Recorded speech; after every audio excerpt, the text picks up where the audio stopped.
আমি একজন বৌদ্ধ ধর্মগুরু হয়েও তাকে সম্মান করি। ভগবান গৌতম বুদ্ধ আমাদের বলেছেন, পূজা কুলাপাতে পূজাং বান্দাকু পাটি বান্ধানাং।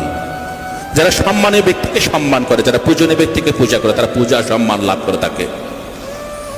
নবীজি কিরকম মানুষ ছিলেন আপনারা অনেকে জানেন।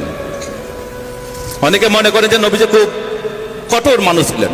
না, নবীজি হযরত মুহাম্মদ সাল্লাল্লাহু আলাইহি ওয়াসাল্লাম তিনি ছিলেন পয়গম্বর, মানুষের প্রতি অত্যন্ত দরদি।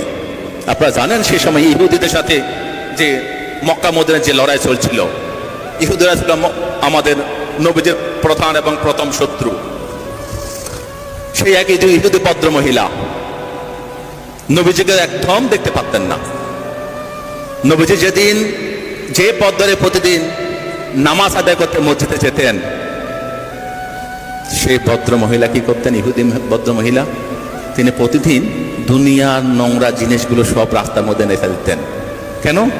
নবীজি তো উঁচু পা করে নামাজ পড়তে যাচ্ছেন, তার প্রতিমধ্যে যদি ময়লা থাকে তাহলে তার নাপাক হয়ে যাবেন, নামাজ জায়েজ হবে না।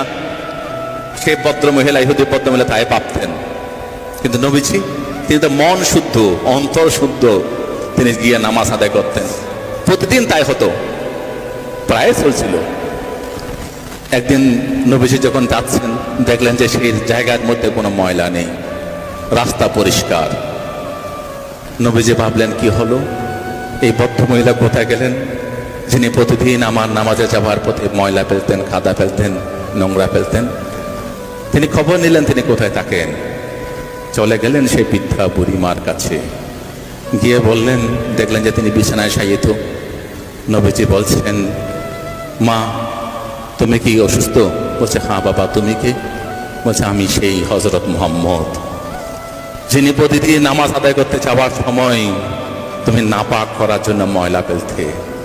আজকে আমি দেখলাম রাস্তার মধ্যে কোনো ময়লা নেই, কোনো কাদা নেই।